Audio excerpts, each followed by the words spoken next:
नमस्कार जी। आज हम बात करेंगे कि पेंशन क्या होती है, कितने प्रकार की होती है। ईपीएफओ यानी एम्प्लॉइज प्रोविडेंट फंड द्वारा प्रदान की जाने वाली पेंशन के विषय में, जो कि कर्मचारियों के लिए एक महत्वपूर्ण सामाजिक सुरक्षा योजना है। 1995 में लॉन्च की गई एम्प्लॉयज पेंशन स्कीम, जिसे ईपीएस 95 भी कहा जाता है, संगठित क्षेत्रों में काम करने वाले कर्मचारियों को पेंशन का लाभ देती है। आइए जानते हैं कि इस योजना के तहत कर्मचारियों को कौन कौन सी पेंशन मिलती है और इसके नियम और शर्तें क्या हैं। ईपीएफओ के तहत सभी संगठित क्षेत्रों के लिए कर्मचारियों का एक खाता होता है, जिसमें उनकी सैलरी का 12% हिस्सा जमा होता है।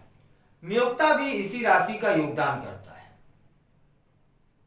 जिसमें से 8.33% एम्प्लॉयज पेंशन स्कीम में चला जाता है और 3.67 एम्प्लॉयज प्रोविडेंट फंड में चला जाता है।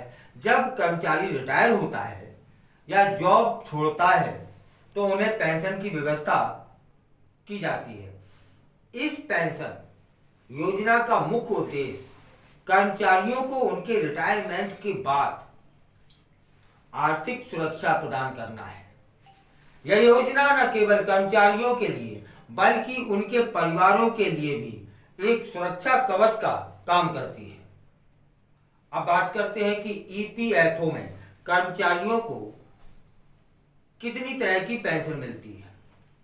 ईपीएफओ ने कुल 6 प्रकार की पेंशन की व्यवस्था की है।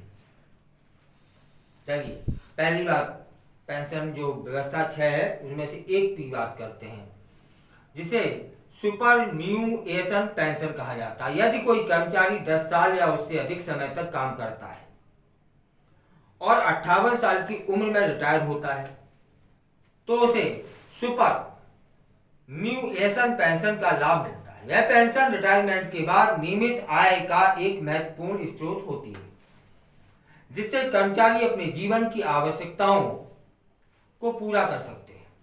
इस पेंशन के तहत कर्मचारी को अपनी सेवानिवृत्ति के बाद आजीवन मासिक भुगतान मिलता रहता है। अब अगली पेंशन की बात करते हैं, उसे कहा जाता है अर्ली पेंशन। अगर कोई कर्मचारी 10 साल या उससे अधिक समय तक काम कर चुका है लेकिन 58 साल की उम्र पूरी होने से पहले रिटायर हो जाता है तो उसे अर्ली पेंशन मिलती है। यह पेंशन उन कर्मचारियों के लिए एक सहारा बनती है जो किसी कारणवश जल्दी रिटायरमेंट होना चाहते हैं या फिर मजबूर हैं। इस पेंशन के तहत कर्मचारियों को 50 साल की उम्र से ही मासिक भुगतान मिलना शुरू हो जाता है। एक और पेंशन है जिसे कहा जाता है विकलांगता पेंशन। अगर कोई कर्मचारी काम करते समय स्थायी रूप से विकलांग हो जाता है तो उसे विकलांगता पेंशन के जरिए आर्थिक सहायता दी जाती है। यह पेंशन उन लोगों के लिए बहुत महत्वपूर्ण है जो किसी दुर्घटना या बीमारी के कारण काम करने में असमर्थ हो जाते हैं। इस पेंशन के तहत कर्मचारी को उसकी सेवानिवृत्ति एक मासिक भुगतान मिलता रहता है। एक और पेंशन है जिसे कहा जाता है विडो और चिल्ड्रन पेंशन।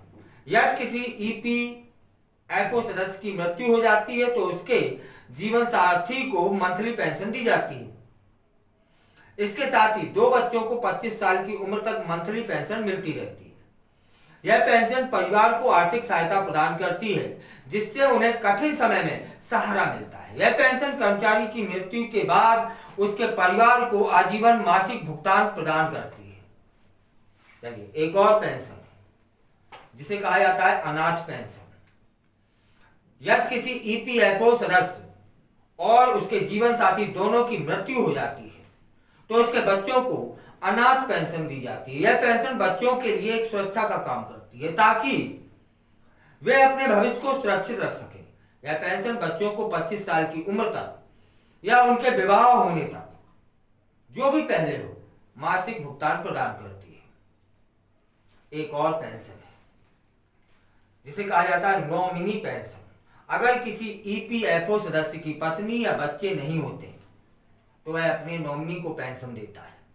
यदि नॉमिनी माता पिता है तो दोनों को आधी आधी पेंशन मिलती है। यह व्यवस्था यह सुनिश्चित करती है कि कर्मचारी की मृत्यु के बाद भी उसके परिवार को आर्थिक सुरक्षा मिले। नॉमिनी को कर्मचारी की मृत्यु के बाद आजीवन मासिक भुगतान मिलता रहता है। इन सभी पेंशन योजनाओं का उद्देश्य कर्मचारियों और उनके परिवारों को आर्थिक सुरक्षा प्रदान करना है। इसके लिए कुछ नियम और शर्तें भी हैं, जैसे पेंशन का लाभ उठाने के लिए कर्मचारी को 58 साल की उम्र पूरी करनी होगी या फिर उसे किसी कंपनी में 10 साल तक काम करना होगा। पेंशन के लिए आवेदन करने की प्रक्रिया भी बहुत महत्वपूर्ण है, जिसमें सही दस्तावेज और समय पर आवेदन करना आवश्यक होता है। ईपीएफओ की पेंशन योजनाएं न केवल कर्मचारियों के लिए बल्कि उनके परिवारों के लिए भी सुरक्षा का कवच है। यह योजना सुनिश्चित करती है कि रिटायरमेंट के बाद भी कर्मचारियों के स्थिर आय का स्रोत मिलता रहे। इससे न केवल कर्मचारियों को बल्कि पूरे समाज को आर्थिक रूप से मजबूत बनाने में मदद मिलती है। इस प्रकार ईपीएफओ की पेंशन योजनाएं एक महत्वपूर्ण सामाजिक सुरक्षा का माध्यम भी है, जो कर्मचारियों को उनके रिटायरमेंट के बाद आर्थिक रूप से सुरक्षित रखने के में मदद करती हैं। अगर आप ईपीएफओ के सदस्य हैं तो यह जानना जरूरी है कि आप किस प्रकार की पेंशन के लिए योग्य हैं और इसके लिए क्या प्रक्रियाएं हैं।